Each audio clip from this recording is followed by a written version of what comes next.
അല്ലെ, മലയാളിയെ ആർക്കും വഞ്ചിക്കാം, പറ്റിക്കാം എന്നൊരവസ്ഥ നമുക്കുണ്ടായിട്ടുണ്ട്. ആർക്കും മലയാളിയെ ശരിയാക്കാം. കാരണം ആടുമാഞ്ചിയം തേക്ക്, total for you, apple A day എന്ന് തുടങ്ങി എത്രയെല്ലാം തട്ടിപ്പുകൾ ഈ മലയാളിയുടെ മേൽ വന്നിട്ടുണ്ട്. ഈ തട്ടിപ്പുകളുടെ ഒക്കെ പിന്നിൽ മുമ്പിലോ അല്ല ഇടയിലോ നമ്മൾ കണ്ടിട്ടോ കാണാതെയോ ഈ രാജ്യത്തെ ഭരണകൂടം എന്ന് പറയുന്നത് സ്റ്റേറ്റ് മാത്രമല്ല, അവിടുത്തെ ജനപ്രതിനിധികൾ, രാഷ്ട്രീയ നേതാക്കൾ ഒക്കെ ഉണ്ട്. ഇവരിൽ ആര് ശിക്ഷിക്കപ്പെട്ടിട്ടുണ്ട്? ഞാൻ വളരെ ലളിതമായൊരു ചോദ്യം. ജോൺസൺ മാവുങ്കൽ എന്ന ഒരു ഭൂലോക തട്ടിപ്പുകാരൻ ഈ എൻ്റെ വീടിന് വളരെ അടുത്ത് എറണാകുളത്ത് ഒരു തട്ടിപ്പ് പരിപാടി നടത്തിയിട്ട് അതിന് സാക്ഷ്യം പറയാൻ പോയത് കേരളത്തിലെ DGP ആണ് എന്നോർക്കുക. കേരളത്തിലൊരു DGP മറ്റേ മോശയുടെ വടിയും മറ്റുള്ള കിരീടമൊക്കെ വെച്ച് ഇരിക്കണം. നമ്മൾ കാണുക ഫേസ്ബുക്കിൽ. എന്ന് പറഞ്ഞാൽ ഇപ്പോൾ ആ DGPക്ക് കുഴപ്പമുണ്ടോ, ജോൺസൺ മാവുങ്കലിന് കുഴപ്പമുണ്ടോ, ആർക്കെങ്കിലും കുഴപ്പമുണ്ടോ? ജോൺസൺ മാവുങ്കലിനെ വിശ്വസിച്ച് കാശ് കൊടുത്തോണ്ട് കാശ് പോയി. ഇവിടെയും വേറൊന്നും സംഭവിക്കില്ല.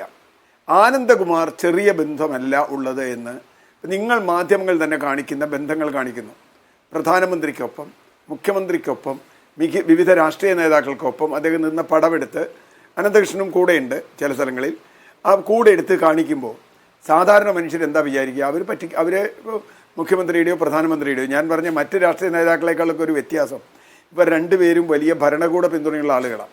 ഇപ്പോൾ മുഖ്യമന്ത്രിയുടെ അടുത്ത് ഞാൻ ചെല്ലണമെങ്കിൽ, പ്രധാനമന്ത്രിയുടെ അടുത്ത് ഞാൻ ചെല്ലണമെങ്കിൽ, ഉമ്മൻചാണ്ടി മുഖ്യമന്ത്രിയായിരുന്ന പോലെയല്ല, ഇപ്പം ചെല്ലണമെങ്കിൽ അതിന് IB ഉണ്ടാവും. ഞാൻ ചെന്നാൽ എന്താ സംഭവിക്കാമെന്നുണ്ടാവും. 1.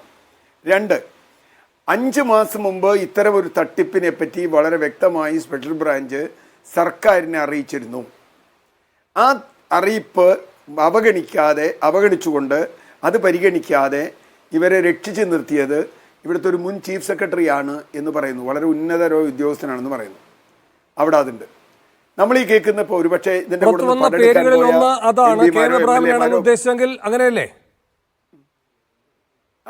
തീർച്ചയായിട്ടും അദ്ദേഹം ഇപ്പോഴും വലിയൊരു പദവിയിൽ ഇരിക്കുകയാണ്. കിഫ്ബി എന്ന് പറയുന്ന പദവിയിൽ ഇരിക്കുന്ന ഒരാളാണ്. അപ്പോൾ അദ്ദേഹമുണ്ട്. അപ്പോൾ ആനന്ദകുമാർ, ഇപ്പോൾ നമ്മളിവിടെ ആദ്യം കേട്ട പേര് AN രാധാകൃഷ്ണൻ്റെയാണ്, ഇവിടെ BJP നേതാവ്.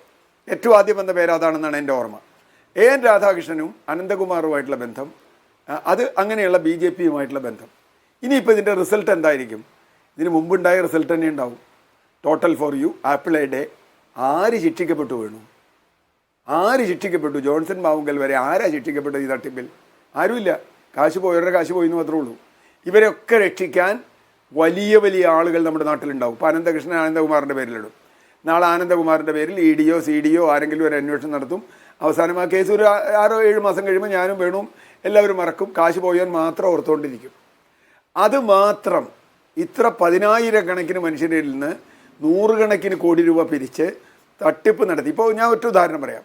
CSR ഫണ്ട് നടത്തുകയാണെന്ന് പറഞ്ഞാൽ ഞാൻ പറയുന്നു, മുഖ്യമന്ത്രിയുടെയോ പ്രധാനമന്ത്രിയുടെയോ അല്ലെങ്കിൽ മന്ത്രിമാരുടെയോ ഉദ്യോഗസ്ഥന്മാരുടെയോ പ്രതിപക്ഷ നേതാവിൻ്റെയോ ഒക്കെ അടുത്ത് ഇങ്ങനെ CSR ഫണ്ട് ആണെന്ന് പറഞ്ഞാൽ നമുക്ക് ഈ മൊബൈലൊന്ന് അടിച്ചു നോക്കിയാൽ കൂടി ആർക്കാ CSR ഫണ്ട് കൊടുക്കുകയെന്ന്. CSR ഫണ്ടിൻ്റെ ഒരുപാട് വിവാദവും ഒരുപാട് തർക്കവും നമ്മൾ കണ്ടിട്ടുണ്ടല്ലോ. ഇത് CSR ഫണ്ട് കിട്ടുമെന്ന് പറഞ്ഞ് ആർക്കൊക്കെയോ കുറച്ച് കാശ് എവിടെ നിന്നൊക്കെയോ മേടിച്ച് എന്തൊക്കെയോ പ്രോജക്റ്റ് ഉണ്ടാക്കി തട്ടിപ്പ് നടത്തി ബാക്കി കാശ് പിരിച്ച് കയ്യിലാക്കി.